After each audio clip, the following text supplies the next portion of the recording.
প্রশ্ন হতে পারে যে ভগবানের কোনো ক্ষতি তো কালীয় নাগে করেনি বাবা, তাহলে কালীয় নাগকে কেন বৃন্দাবন হতে বিতাড়িত করবার কথা বললেন গোবিন্দ?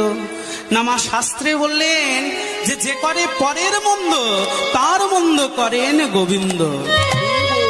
ওই যে সমস্ত ভক্তকে কষ্ট দিচ্ছে, সমস্ত ভক্ত যার বিষ বাষ্পে প্রাণ ত্যাগ করছে, এই সকলকে উদ্ধার করার জন্য ভগবান করলেন দৃঢ় প্রতিজ্ঞা। তিনি মনে মনে চিন্তা করলেন, আর নয়, এবার কালীয় নাগকে বৃন্দাবন হতে করব বিতাড়িত। তাই আজ ভগবান লীলাটি প্রকাশ করছেন। আজ ভগবান ওই আঙিনার মধ্যে খেলা করছে বাবা। ঠিক এমতো সময় হয়েছে কি ওই সুদামে দামে বসুদাম এসে বলছে, বলি ও কানাই, কি হলো রে? বলি হ্যাঁ রে, এখনো যে তুই আঙিনায় খেলা করছিস, এখনো তুই প্রস্তুত হসনি, আজকে কি গোষ্ঠে যাবি না ভাই? আজকে কি বিনোদ খেলা হবে না? আচ্ছা, এই কথা বলেছে যে আজকে কি যাবি না? সঙ্গে সঙ্গে গোবিন্দ বলছে, না ভাই, আজকে আর যাওয়া হবে না। হ্যাঁ রে গোবিন্দ, হ্যাঁ রে কানাই, ও বুঝেছি কানাই, তুই তো হলি রাজার ঘরের ছেলে ভাই, আর আমরা হলাম কাঙাল ঘরের ছেলে। ওরে কানাই রে কানাই, তোরে মানা হয় রাজা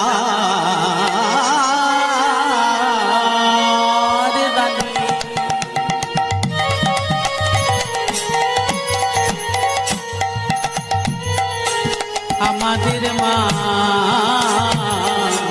কাঙালি। ওরে কানাই রে,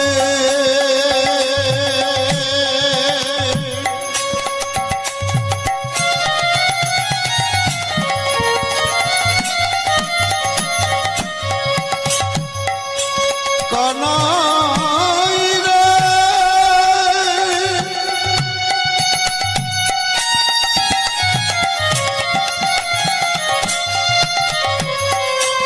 ওরে ভাই কানা, তোর মান হয় রাজার রানী, আমাদের মা কাঙালিনী। কাঙালিনী হলেও সে তোমার, ওরে কাঙালিনী হলেও সে তোমার, ওরে কাঙালিনী হলেও সে তোমার। কানাই কাঙালিনী হলেও সে তোমার। বলে আমাদের বিদায় দিয়েছে রে ভাই, ওরে আমাদের বিদায় দিয়েছে রে ভাই, আমাদের বিদায় দিয়েছে রে ভাই, আমাদের বিদায় দিয়েছে রে ভাই। আর চলে রে কানাই গোষ্ঠে খেতে যায়, আমাদের বিদায় দিয়েছে রে ভাই। ওরে চলে রে কানাই গোষ্ঠীতে যায়, আমাদের বিদায় দিয়েছে রে ভাই। গোষ্ঠে যাওয়ার বেলা বয়ে যায়, চলে রে কানাই গোষ্ঠেতে যায়। গোষ্ঠী যাবার বেলা হলো ভাই, চল রে কানাই গোষ্ঠীতে যায়। বলি ও কানাই, হ্যাঁ রে, এখনো যে তুই ওখানে বসে আছিস, বলি আজকে কি যাবি না গোষ্ঠে? আর যেই বলেছে যাবি না, বলছে না আজকে যাওয়া হবে না ভাই, আজকে এখনো তো মা বিদায় দেয়নি। নচমাত্র সম গুরু, মায়ের মতন গুরু হয় না, মা যদি বিদায় না দেয় আমি কেমন করে যাব বল? আমি যেতে পারবো না ভাই। বা কানাই, হ্যাঁ রে, আজকে যে এত মায়ের নিয়ে বড়াই করছিস, বলি তোর মাঝে তোকে কত ভালোবাসে তা আমাদের আর জানতে বাকি নেই রে। আরে ভুলে গেলি সেদিনের কথা?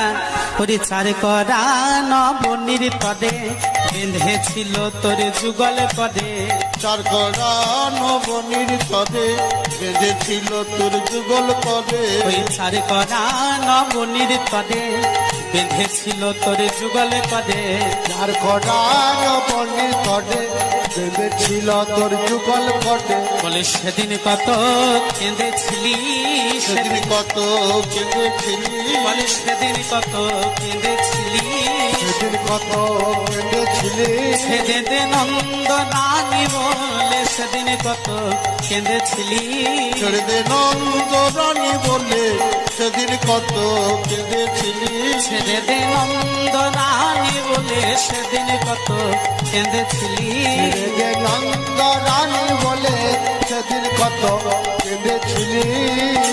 বলি ও কানাই, ভুলে গেলি যেদিন ওই অল্প নবনীর জন্য, হ্যাঁ রে, তোরা তো হলি রাজার ঘরের ছেলে, হ্যাঁ, ননি মাখনের কোনো কিছুর অভাব নেই, কিন্তু অল্প নবনীর জন্য তোর মা তোর যুগল করে বেঁধেছি।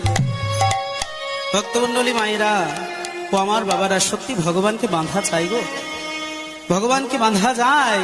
শাস্ত্রে বললেন শোনো, ভগবানকে পার্থক্য জগতের দড়ি বা রুজুর দ্বারা বাঁধা কোনোদিন ওই সম্ভব নয়। হরি বল, হরি বল। তাহলে বাঁধা যায় কখন? না শুধুমাত্র ভক্তের ভক্তির দ্বারা ভগবানকে বাঁধা সম্ভব। যদি ভক্তের ভক্তিটা প্রবল থাকে বাবা, তাহলে ভগবান তার হাতে অবশ্যই বাঁধা পড়বে। আর যদি ঐশ্বর্যের মধ্যে এসে কেউ মনে মনে চিন্তা করে আজকে আমি 1 কিলো লাড্ডু দিয়ে ভগবানের পুজো দিয়েছি, ভগবান আমায় কৃপা আগে করবে, তাহলেই বাবা সর্বনাশ, তাহলেই সর্বনাশ।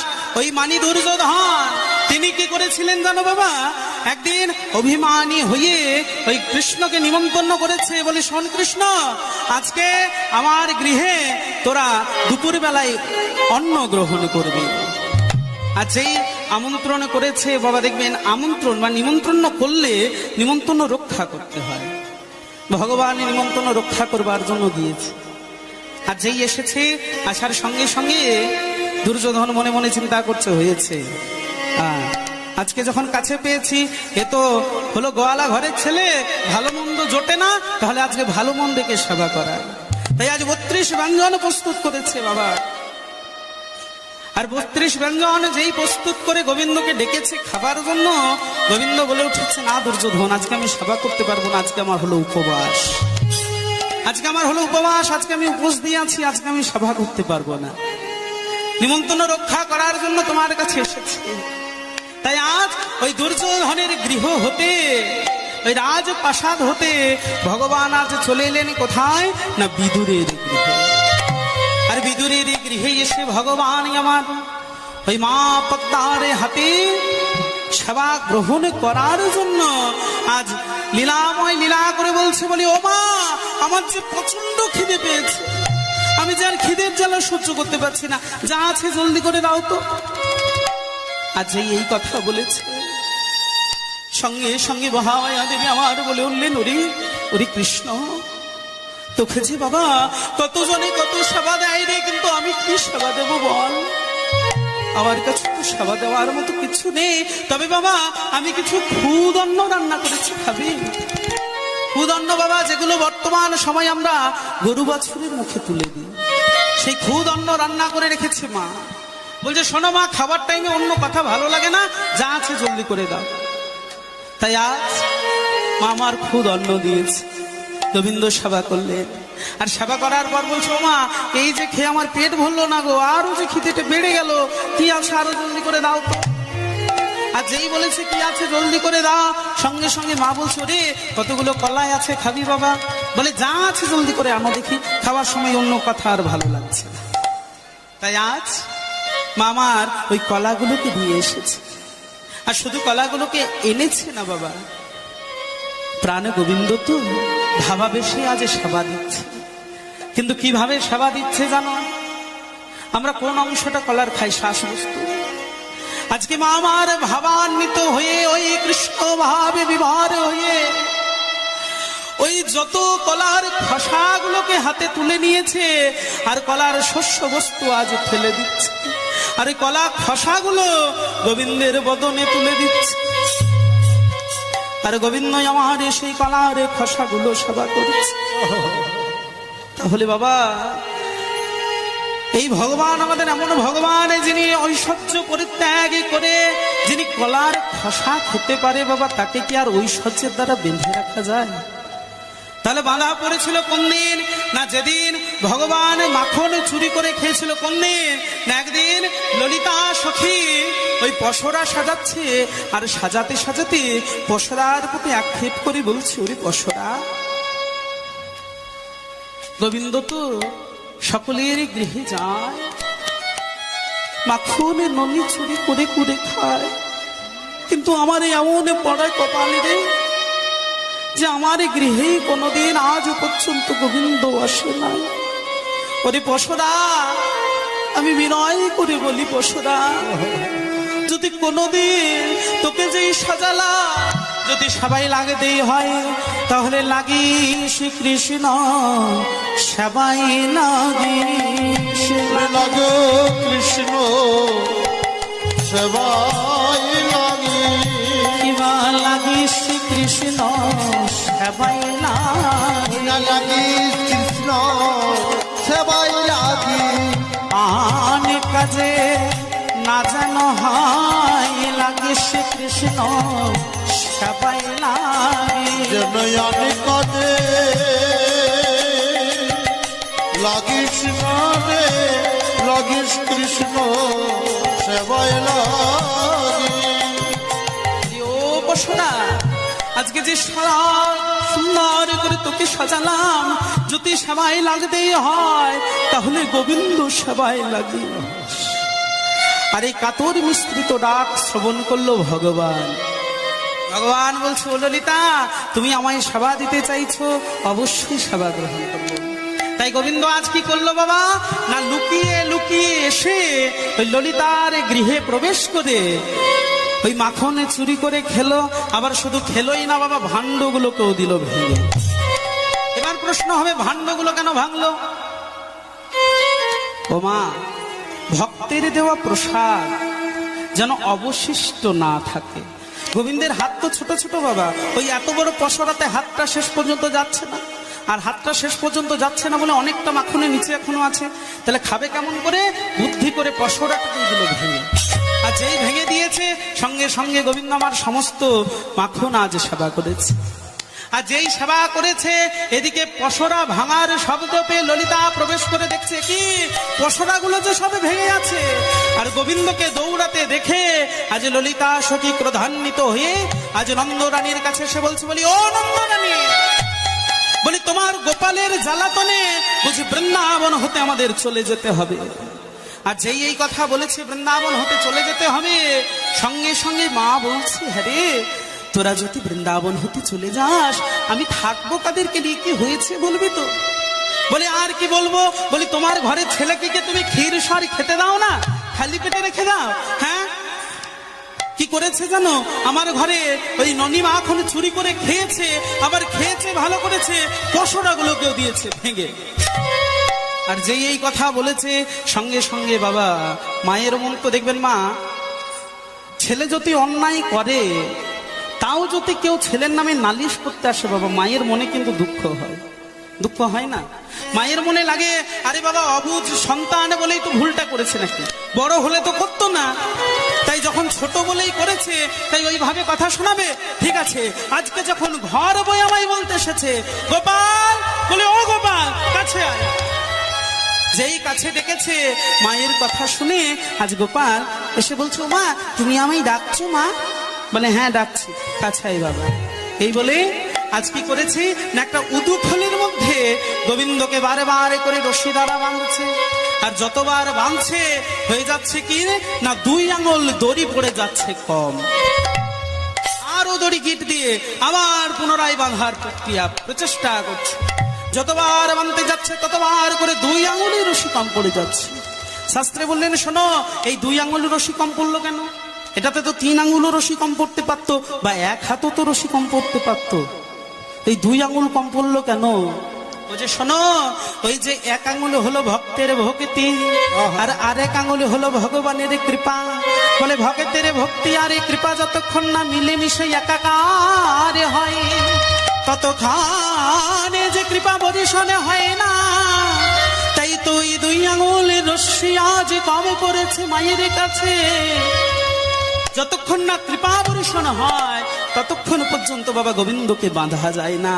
তাই যেই বারবার বাঁধতে যাচ্ছে আর দড়ি পড়ে যাচ্ছে কম, এই ক্লান্ত হয়ে মা দুটো জোড় হাত করে বলছে, তোর মতন ছেলের কাছে গড় করিবা। আর যেই বলেছে তোর মতো ছেলের কাছে গড় করি বাপ, এই সঙ্গে সঙ্গে হয়েছে কি বাবা, ভগবান মনে মনে চিন্তা করলো, এই তো মা আমার কাছে আত্মসমর্পণ করেছে, তাহলে এবার বাঁধা পড়ে যায়। তাই আজ এবার গোবিন্দ বাঁধা পড়েছে। আর এই যে গোবিন্দ বাঁধা পড়লো, এটা তো ওই সখাগণ জানে না বাবা যে ভক্তের ভক্তিতে বাঁধা পড়েছে ওই শ্রীরাম সুদাম দাম বসুদাম, তারা আজ ভাবছে কি যে ওই মাখন চুরি করে খেয়েছিল বলেই আজ গোবিন্দকে উদুখোলের মধ্যে বেঁধে রেখেছে। তাই বলছে হ্যাঁ রে, বলে সেদিনের কথা কি ভুলে গেলি ভাই? সেদিন অল্প নবনীর জন্য তোর মা তোর দুটো হাতে বেঁধে রেখেছিল। আর যেই এইভাবে কথাটা বলেছে সঙ্গে সঙ্গে গোবিন্দ গর্জে উঠেছে, সাবধান সুদা, খবরদার বলে দিচ্ছি মায়ের নামে নিন্দা করবি না। ভাই রে, যদি সত্যি আমাকে নিয়ে যেতেই হয়, মা অন্দর মহলে আছে, একটু এগিয়ে গিয়ে মায়ের কাছে আদেশ নিয়ে আই। মা একেবারে যদি আমায় যেতে বলে আমি আর বিলম্ব করব না ভাই, তোদের সঙ্গেই যাব। বলছে বাহ, তাহলে বিদায় যদি দেয় যাবি তো? বলে সত্যি বললাম যাব। তাই আজ যেই বলেছে যাব, সঙ্গে সঙ্গে শ্রীরাম সুদামে দাম বসুদাম আর ক্ষণকালে বিলম্ব না করে আজ মায়ের কাছে এসে ডাক দিচ্ছে। বলি ও মা, মা কে রে? ও শ্রীরাম, আয় বাবা আয়। বল শ্রীরাম। বলি ও মা, এখনো পর্যন্ত যে কানাইকে সাজিয়ে দাওনি, দেখো না কতটা বেলা হয়ে গেল, আজকে কি আমরা গোষ্ঠে যাব না? আজ এই কথা বলেছি, সঙ্গে সঙ্গে সঙ্গে সঙ্গে আমার মা বলে উঠলেন, ওরে শ্রীরাম, আজকের মতো বাবা তুই একাই চলে যা, তোরা যা, আমার গোপালকে যেতে দেবো না। কেন জানিস? কারণ আজকে হলো শ্রাবণী পূর্ণিমা, আজকে হলো বলরামের জন্মদিন। তাই আজকে বলরামের যখন জন্মদিন, বলরামের জন্মদিনের জন্য রোহিণী দিদি বলরামকে যেতে দেবে না। আর বলরামে যদি না যায় তাহলে হ্যাঁ রে, তাহলে যদি আমাদের কানাইয়ের কোনো বিপদ হয়, গোপালের কোনো বিপদ হয়, কে রক্ষা করবে? আর তাছাড়াও কি জানিস, আমি একটা কুস্বপ্ন দেখেছি। কিবা কুস্বপ্ন দেখেছি রাতে,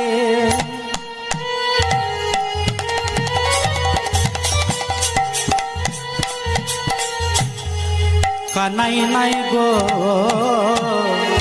বলাইয়ের সাথে। ওরে শ্রীরামে রে, ও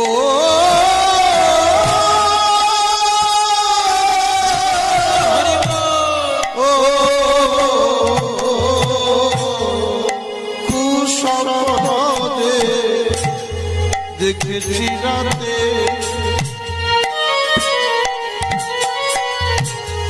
কানাই নাই লাইয়ের সাথে। কুস্বপ্ন দেখেছি রাতে, কানাই নাই বলাইয়ের সাথে। কুস্বপ্ন দেখিনু রাতে,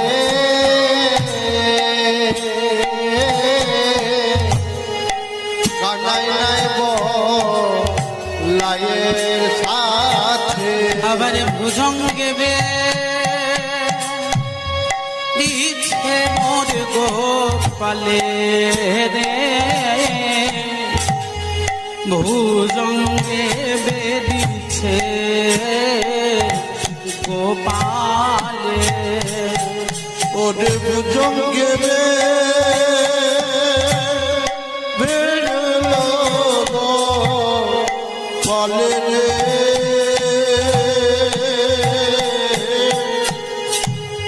ভুজঙ্গে বেড়লো গোপালে।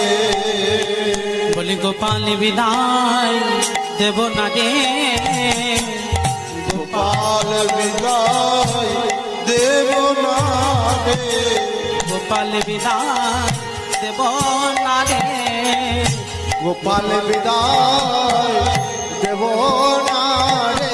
আমার অবিরত নয়ন ঝুরে গোপাল বিদায় দেব না রে, আমার অবিরত